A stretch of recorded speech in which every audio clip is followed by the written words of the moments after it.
Halo, selamat pagi. Program Kaltim Headline pagi hari ini akan menyajikan informasi seputar Kalimantan Timur dan sekitarnya. Bersama saya, Fajar Trimahardika. Berikut rangkuman Kaltim Headline pagi hari ini. Pembangunan ibu kota negara optimis tetap dibangun walau COVID-19 sedang terjadi.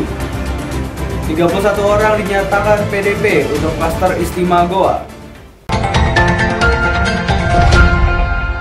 Rakyat Kaltim harus tetap optimistis. Pembangunan ibu kota negara tetap dilaksanakan meski badai COVID-19 sedang terjadi. Menurut pakar ekonomi dari Universitas Mula Warman Aji Sofyan Effendi, adalah naif. Sekarang dimunculkan persepsi beberapa pihak yang ingin menggagalkan perpindahan ibu kota ke Kalimantan Timur. Simak informasinya. Pakar ekonomi dari Universitas Mula Warman balik mengkritik pandangan beberapa pihak yang muncul di media, yaitu menginginkan perpindahan ibu kota negara dibatalkan. Walaupun dia mengaku sangat menghargai perbedaan pendapat, tapi mestinya alasan ingin menggagalkan punya landasan berpikir yang dapat dipertanggungjawabkan. Dalam konteks keilmiahan, perbedaan pandangan itu biasa-biasa saja. Nah, memang di dalam media sosial ada press release dari rekan saya, tidak perlu saya sebutkan namanya, yang menginginkan batalkan IKN karena berpotensi terhadap pemberatan keuangan negara, berpotensi terhadap penyimpangan, kemudian juga pada akhirnya itu tidak membuat pemerataan pembangunan. Nah, pada akhirnya saya juga melakukan kontra rilis dan saya share di beberapa media sosial yang mungkin teman-teman sudah membaca, bahwa kami di Kalimantan Timur tidak seperti itu. Banyak hal yang bisa kita debatkan di sini kalau kita mau berbicara tentang contoh, kita bahas secara detail. Yang dirilis itu adalah persoalan potensi yang berhubungan dengan beratnya beban keuangan negara atau APBN. APBN itu kan hanya 19,5% saja. Selebihnya melalui mekanisme swasta dan KPBU. Oke, katakanlah ada beberapa hal-hal yang berhubungan dengan misleading di KPBU itu. Nah, kemudian itu dijadikan sebuah justifikasi untuk menggagalkan IKN. Saya pikir itu sangat naif sekali. Aji Sofyan Effendi melihat keputusan pemerintah dalam perpindahan ibu kota negara ini ibarat gerbong kereta api cepat yang menyelesaikan masalah Indonesia yang akut sejak dulu. Soal kesenjangan pembangunan, kemiskinan, pemerataan penduduk, dan masalah-masalah ekonomi lainnya.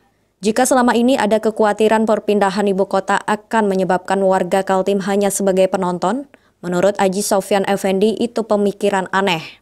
Saya agak sedikit sulit menerima pandangan teman-teman bahwa pada akhirnya kita warga Kalimantan Timur terpinggirkan.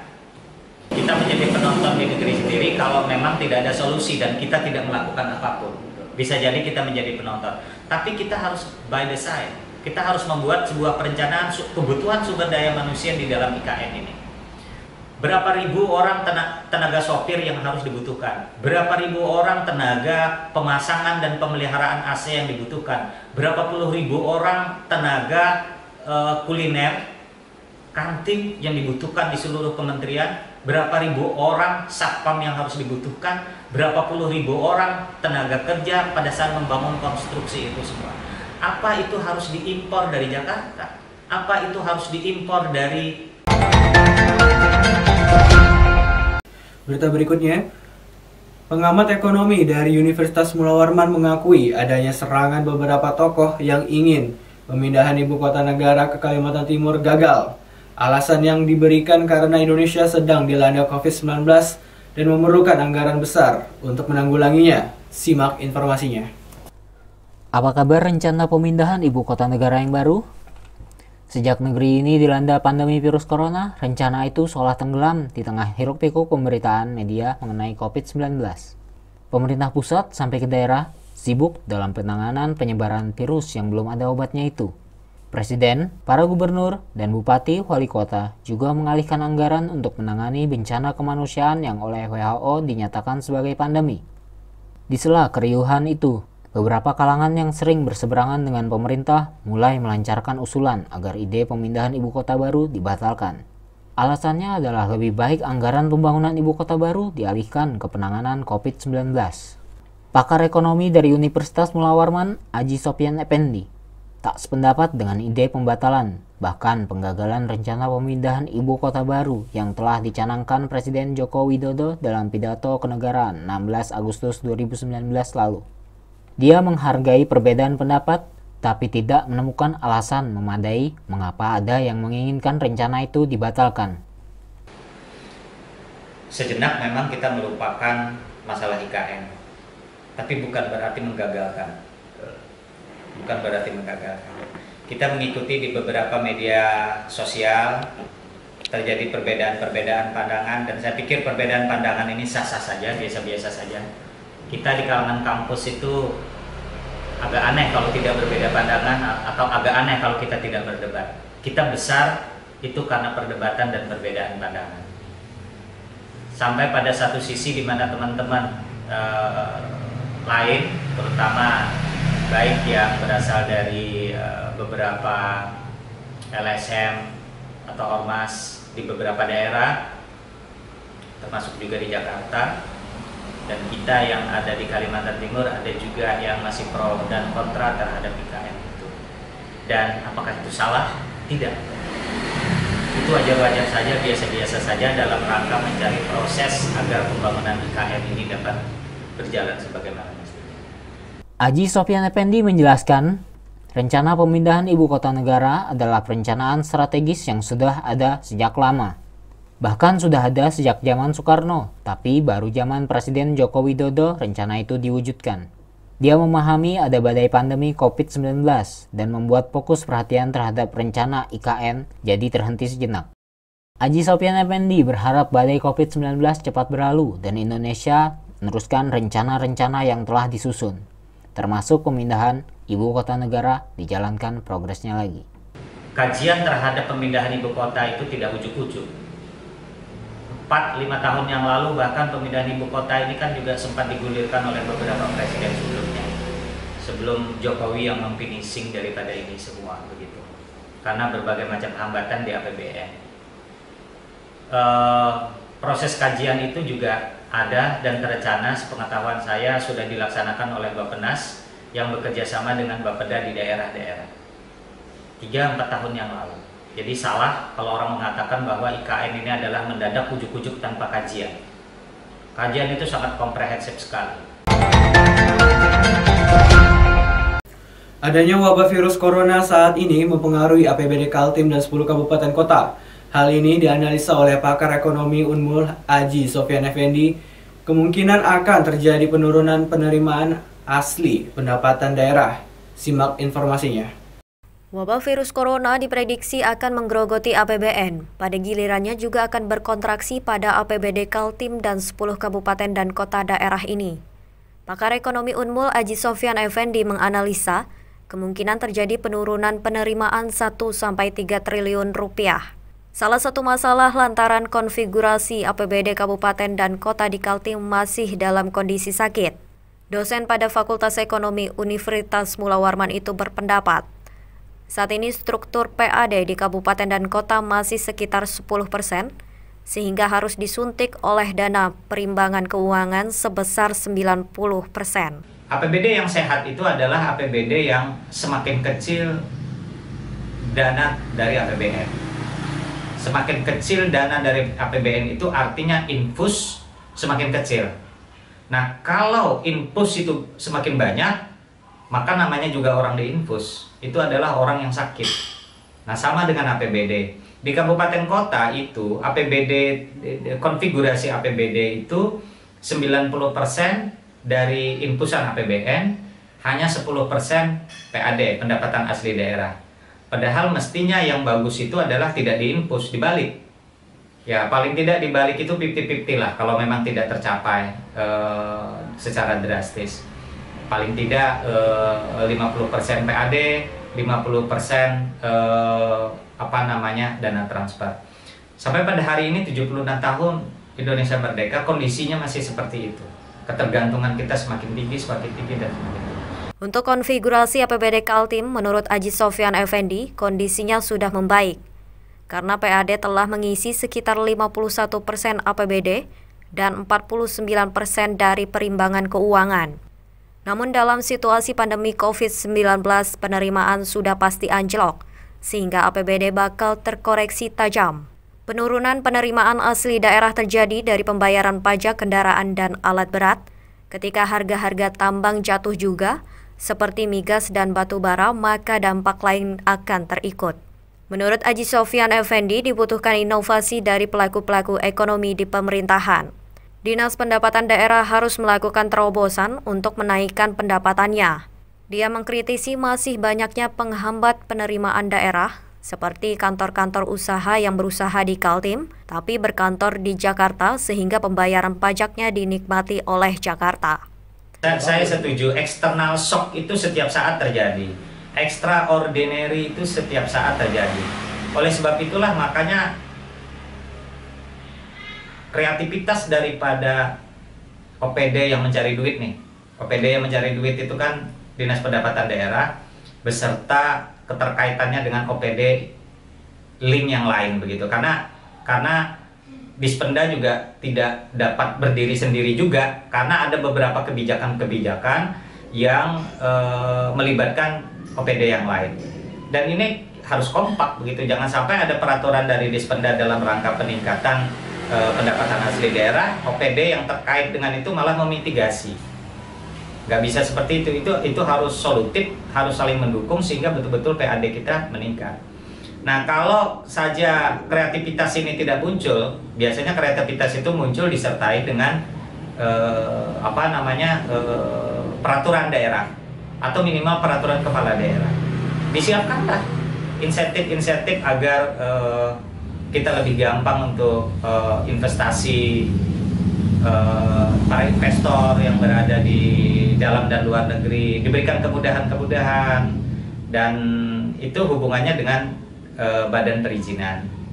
Nah, efek daripada gampangnya mereka melakukan investasi itu, maka penyerapan lapangan kerja juga terbuka. Pada akhirnya pendapatan asli daerah juga akan meningkat. Nah, value creation seperti ini harus memang terbangun. Tanda-tanda bakal berkurangnya transfer dana dari pemerintah pusat ke kas daerah Kalimantan Timur mulai terbukti. Masuk triwulan pertama sampai April ini, Kaltim baru menerima 17%, padahal semestinya sudah 25%. Simak informasinya. Kekhawatiran pandemi COVID-19 berdampak pada penerimaan transfer daerah dari pemerintah pusat.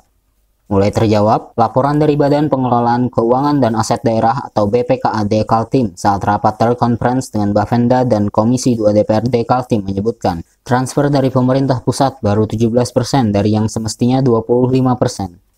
Sejauh ini, pemerintah maupun DPRD Kaltim masih optimis APBD Kaltim tahun 2020 sesuai yang ditetapkan, yaitu sebesar 11,75 triliun rupiah. Walaupun diakui ada dampak dari situasi saat ini, di saat virus corona mewabah, namun diharapkan tak terjadi perubahan besar penerimaan dari pemerintah pusat. Dari BPKAD, kita mendapatkan informasi, memang ini sangat berpengaruh sekali terhadap pendapatan daerah. Sampai dengan saat ini, kita baru mendapat transfer dari dana pusat itu 17%, yang seharusnya pada triwulan pertama ini kita sudah menerima 25%. Jadi uang masuk itu baru 7%.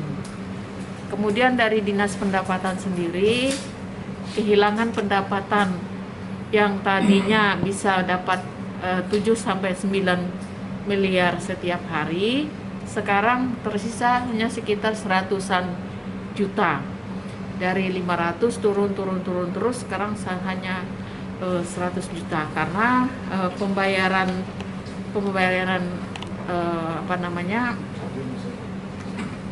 pajak-pajak yang biasa dilakukan oleh wajib pajak itu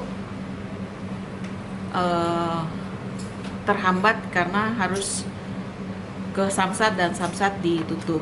Nah, tadi kita menyarankan ada improvisasi atau terobosan-terobosan yang dilakukan oleh Dispenda supaya pembayaran ini tetap dilakukan, apakah bisa melalui bank atau sosialisasi terhadap online.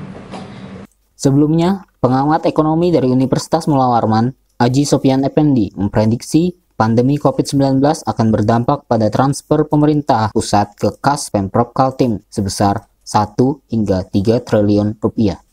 Hal itu disebabkan pemerintah pusat mungkin berjaga-jaga jika situasi pandemi semakin memburuk, sehingga anggaran APBN difokuskan untuk pengobatan dan membantu ekonomi masyarakat yang terdampak. Nah, sampai pada hari ini saya mendapatkan info tadi bahwa ada potensi terjadinya penurunan 1-3 triliun. Ya, saya menyadari potensi terjadinya 3-3 triliun itu karena memang dari sektor pajak, terutama pajak yang berhubungan dengan subunsur alat-alat berat itu kalau tidak salah. Kita mengetahui alat berat itu kan dipergunakan untuk eksploitasi sumber daya alam. Nah, begitu sumber daya alam ini terjadi penurunan, kita jangankan mau membayar pajak alat berat, orang sebagian besar perusahaan di bidang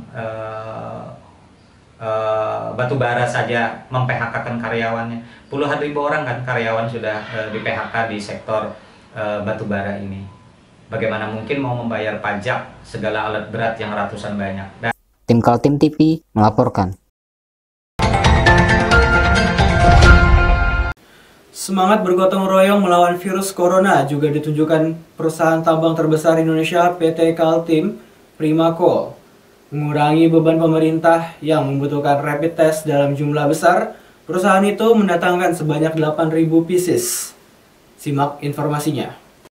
Selain perusahaan swasta seperti KPC di Sangatta Kutai Timur, gerakan gotong royong juga ditunjukkan Partai Demokrat. Salah satu kadernya, anggota DPR RI dari daerah pemilihan Kalimantan Timur, Irwan Veko, menyalurkan alat pelindung diri 40 pieces, vitamin dan minuman sehat untuk kalangan medis di Rumah Sakit Awai Syarani, Samarinda. Sasaran penyaluran bantuan kepada tenaga medis sebagai rasa simpati dan terima kasih masyarakat karena perjuangan tim medis di garda depan penolong pasien COVID-19. Kita mengetahui sendiri bahwa masalah COVID-19 ini menjadi masalah kita sebagai bangsa ya. Artinya kita sebagai anak bangsa harus bersatu, kemudian saling bahu-membahu guna menjadi bagian-bagian untuk dapat menyelesaikan masalah COVID. Kita tahu tenaga medis butuh support kita sebagai anak bangsa. Atas dasar itu kemudian hari ini kita menyalurkan bantuan haji Irwan PMP anggota DPR RI daerah pemilihan Kalimantan Timur berupa alat perlindungan diri itu sekitar 40, ada minuman suplemen vitamin C sekitar 192 botol, ada susu beruang 240 botol, kemudian ada sarung tangan berupa sarung tangan plastik itu sekitar 500 buah, 500 pasang sarung tangan plastik. Nah, hari ini kita sudah bertemu dengan pihak humas dari Awai Syarani, salah satu rumah sakit rujukan di Kota Samarinda untuk penanggulangan COVID. Alhamdulillah hari ini kita sudah bertemu dan dapat menawarkan bantuan untuk tenaga medis di Awai Syarani Kota Samarinda. Sudah diberikan donasinya ini, dan ini semua nanti akan kita subsidikan ke teman-teman kami di belakang yang merawat pasien COVID-19, juga yang sudah terindikasi positif maupun PDP. Nanti akan kita salurkan semua bantuannya, karena memang ini sangat kita perlukan untuk mendukung pelayanan kami di AWS. Jadi saya terima kasih sekali ini sudah diberikan sumbangan, dan ini saya sudah terima. Terima kasih banyak. Di Sangatta Kutai Timur, Bupati Ismunandar menerima bantuan dari manajemen PT Kaltim Primacoal. Perusahaan tambang batubara itu menyerahkan alat pelindung diri lengkap, yaitu baju, sarung tangan, masker sebanyak 300 pieces, juga rapid test yang segera datang sebanyak 8.000 pieces. Itu kemudian nanti rapid test juga diadakan 8.000 rapid test yang akan diadakan sampai akhir bulan ini. Mudah-mudahan akhir bulan atau Mei kita udah datang di sini untuk rapid test. Gerakan sosial itu disambut Bupati Ismunandar. Dia mengingatkan dalam menghadapi pandemi COVID-19 dibutuhkan kerjasama semua pihak, membantu upaya pemerintah dalam penyembuhan pasien maupun memutus mata rantai penyebaran. Terima kasih kepada PT KPC yang sudah berpartisipasi, termasuk nanti 8.000 rapid test yang akan diserahkan. Mudah-mudahan ini bermanfaat untuk kita semua dan kita harapkan COVID-19 cepat keluar dari Indonesia. Amin. Terima kasih. Salah satu pengusaha percetakan di Samarinda mampu memproduksi masker. Dengan bahan kain scuba, per kainnya dia mampu mencetak 6.000 masker. Yang harganya dibanderol Rp4.000 per lembar. Simak informasinya. Inilah proses produksi masker di salah satu percetakan Dr. Printing di Jalan Wahid Hasim, Samarinda, Kalimantan Timur, Sabtu sore 11 April 2020. Dalam seharinya, percetakan dengan menggunakan alat digital printing ini mampu memproduksi sebanyak 6.000 lembar masker. Adapun masker ini terbuat dari bahan kain secuba, sebelumnya masker ini dihargai Rp2.500. Namun seiring dengan bahannya yang mengalami kenaikan, masker ini pun dihargai dengan Rp4.000. Sementara itu, pemilik percetakan M. Bahzar mengatakan dia memproduksi masker dengan tujuan membantu masyarakat dalam mencegah COVID-19. Dengan harga yang terjangkau ini, masyarakat kurang mampu dapat membeli dengan harga Rp4.000 saja. Sebenarnya awalnya ini adalah iseng-iseng acaranya, karena mesin nganggur dimanfaatkan untuk membuat masker. Nah, satu hari kurang lebih 6.000 masker ya. Nah, ya yang jadi masalah hari ini adalah bahan baku. Bahan bakunya ini yang tadi murah jadi mahal kan begitu. Nah, tujuan kita adalah membantu masyarakat hari ini dalam mencegah COVID-19 ini kan begitu. Itu tujuan kami pertama. Dan harga pun kami standar saja, tidak kami turun. Bahkan orang beli sama kami menjual kembali kan nampaknya itu. Nah, sampai hari ini pemesanan itu sampai Surabaya, Jakarta, sampai ke Sumatera, Medan. Ada yang pesan pada kami gitu, ya keluar pulau. Nah, tapi harapan kami mencukupi kebutuhan masyarakat Kaltim kan. Jadi seperti itulah kira-kira. Ya, gini tergantung permintaan. Yang jelas produksi kami satu hari 6.000 kan, 6.000. Itu pun habis. Nah, itu sudah habis. Nah, jadi tapi tetap kami melayani untuk lokal, penjual eceran ada untuk kepentingan masyarakat. Tidak saja kami khusus untuk orang luar, tapi utamakan orang di dalam sini. Nah, pertama adalah masker yang ada sementara ini kan tidak ada, yang dibutuhkan untuk tenaga dokter dan medis, sementara masyarakat memanfaatkan itu. Nah, ternyata ada instruksi pemerintah bahwa masyarakat boleh pakai masker dari kain gitu. Nah, muncullah ide kreatif dari anak saya Rajudin yang punya desainer membuat ini kan gitu idenya. Usaha membuat masker belakangan jadi tren setelah adanya penyebaran COVID-19. Pengusaha ini mengakui dia tak hanya melayani permintaan dari Samarinda saja, namun juga dari sejumlah daerah seperti Surabaya, Medan, dan Jakarta. Diakuinya setelah masker diwajibkan oleh Badan Kesehatan Dunia WHO, setiap warga berusaha memilikinya. Permintaan yang tinggi itu membuat hasil produksinya diprioritaskan untuk kota Samarinda dan sekitarnya terlebih dulu. Mayang Sari, Kaltim TV melaporkan dari Samarinda. Dari pelacakan tim gugus tugas penanganan COVID-19 Kaltim terhadap peserta istimewa di Kabupaten Goa, Sulawesi Selatan, baru sekitar 50% peserta dari Kaltim yang terdeteksi. Dari jumlah itu sudah 31 orang dinyatakan sebagai pasien dalam pengawasan. Simak informasinya.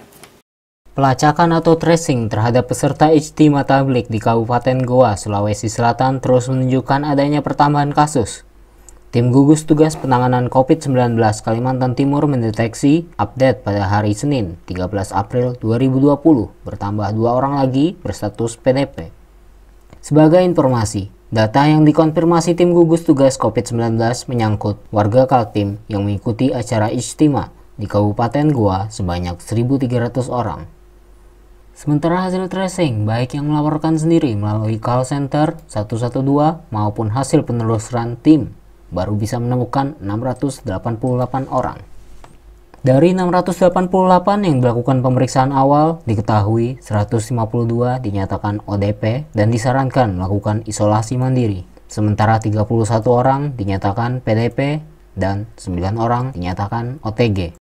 Penambahan 2 kasus baru berstatus PDP di klaster Goa menurut PLT Kepala Dinas Kesehatan Kaltim, Andi Muhammad Ishak, dalam telekonferensi dengan wartawan pada hari Senin 13 April 2020 adalah laki-laki berusia 46 dan 37 tahun dari Kutai Barat. Keduanya sudah masuk ruang isolasi yang disiapkan pemerintah setempat, yakni Asrama Dispora Kubar. Dari hasil rapid test pertama, hasilnya negatif. Tapi ketika dites untuk kedua kalinya, hasilnya reaktif COVID-19. Terkait dengan penambahan PDP, 2 kasus di Kutai Barat, Ini adalah laki-laki usia 46 dan 37 tahun. Merupakan pelaku perjalanan dari luar, ya, dengan memiliki keluhan demam, batuk, dan pilek. Dari hasil rapid test,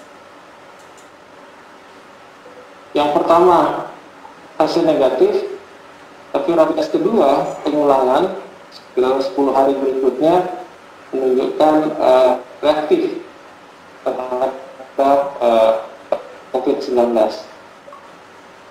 Selanjutnya kedua orang ini dilakukan rawat isolasi di asrama Dispora, dan kondisinya juga semakin membaik.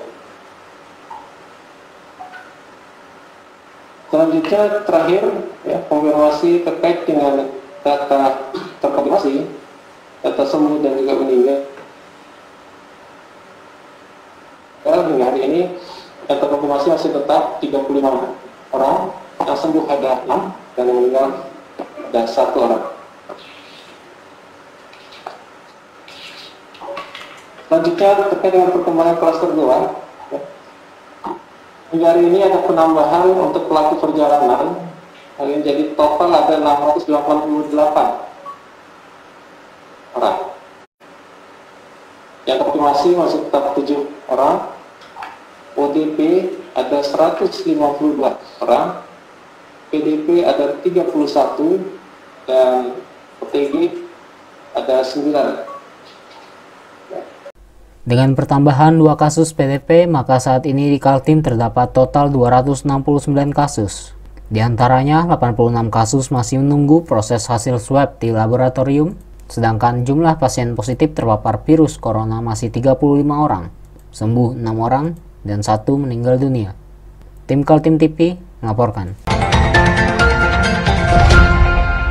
Sejak masa pandemi COVID-19 banyak cerita beredar di masyarakat. Di antaranya ada pasien kabur dari ruang isolasi, pasien mengamuk, memecahkan kaca, sampai ada suster yang meninggal dunia dengan tuduhan terpapar virus corona. Simak informasinya. Siapa mengira pandemi COVID-19 akan datang menimpa masyarakat di seluruh dunia, membuat warga sangat berhati-hati, saling mencurigai, bahkan ada yang kehilangan empati kemanusiaan. Walaupun ada sisi baik juga, seperti tumbuhnya budaya gotong royong, ingin membantu warga yang terdampak ekonomi akibat pembatasan sosial, lalu menjaga kebersihan seperti cuci tangan dan memakai masker, atau menjaga kesehatan dengan mengkonsumsi makanan yang mengandung vitamin. Di kalangan warga yang dicurigai terpapar virus ada banyak cerita sedih, bagaimana mereka harus melewati masa-masa penyembuhan. Bagaimana mereka harus melalui tekanan psikologi karena dikucilkan dalam ruang isolasi. Bahkan jika meninggal dunia pun penguburan harus sesuai protokol orang yang tertular penyakit. Menyedihkan, karena tak ada prosesi layaknya sebuah keluarga yang mengalami duka kematian. Sah, kenapa jenazah harus ada metode khusus? Gini Pak, di undang-undang, saya lupa undang-undangnya berapa, mungkin teman-teman hukum bisa melengkapi, bahwa pada dasarnya di Indonesia, kalau ada penyakit wabah, itu ada teknik pemandian dan penguburannya. COVID itu kategorinya wabah, pandemik. Mau dia menular lewat cairan dan droplet, tetap ini harus mengikuti prosedural penguburan jenazah sesuai undang-undang. Yaitu yang ngubur harus tenaga medis, pakai APD lengkap, even itu tukang gali kuburnya, dan dikasih kain kafan, dikasih plastik, dibungkus peti mati, lalu dibungkus lagi plastik, dikuburin, gitu loh. Nah terus kenapa jenazahnya ditolak? Saya udah bilang, COVID tidak menular lewat airborne. Kalau di udara bebas, COVID menular lewat airborne kalau kena tindakan yang aerosol di mulut 3 jam doang, itu pun di rumah sakit biasanya. Jenazah ini harus kayak gituin karena itu undang-undang, namanya teknik pemulasaran atau apalah. Teknik pengubaran sesuai undang-undang. Karena wabah. Dan yang paling bisa kena itu ya tukang kuburnya. Kenapa kalian di desa malah nolak jenazahnya? Di Kota Kartanegara, ada pasien yang berumur 25 tahun kabur dari ruang isolasi yang disiapkan pemerintah di Hotel Atlet. Orang itu berinisial Jom, berstatus PDP atau pasien dalam pengawasan. Karena ulah pemuda pendatang itu membuat tim medis kalam kabut mencarinya. Semua pintu keluar pelabuhan dan bandara di Samarinda itu membloknya, sampai akhirnya yang bersangkutan menyerahkan diri dan masuk ruang karantina kembali. Ada cerita lain di Samarinda, seorang suster sebuah rumah sakit swasta diberitakan oleh sebuah media cyber meninggal dunia. Diberitakan juga suster ini punya riwayat perjalanan luar kota dan mengeluh sakit seperti gejala COVID-19. Saat meninggal dunia, pemakaman dilakukan dengan protokol sebagaimana layaknya seorang pasien positif virus corona. Hanya iringan pandangan mata duka dari rekan-rekannya. Belakangan diketahui tidak ada hasil tes positif atas nama suster itu. Sampai 11 April 2020, jumlah meninggal pasien positif di Kaltim tetap 1 orang, yakni seorang ustadz yang mengikuti acara istimewa di Goa, Sulawesi Selatan. Demikian Kaltim Headline pagi hari ini. Jangan lupa ikuti kami terus di channel YouTube dan fanpage Facebook Kaltim TV. Saya Fajar Trimhardika beserta kerabat kerja yang bertugas pamit undur diri. Kaltim TV, siaran kemajuan.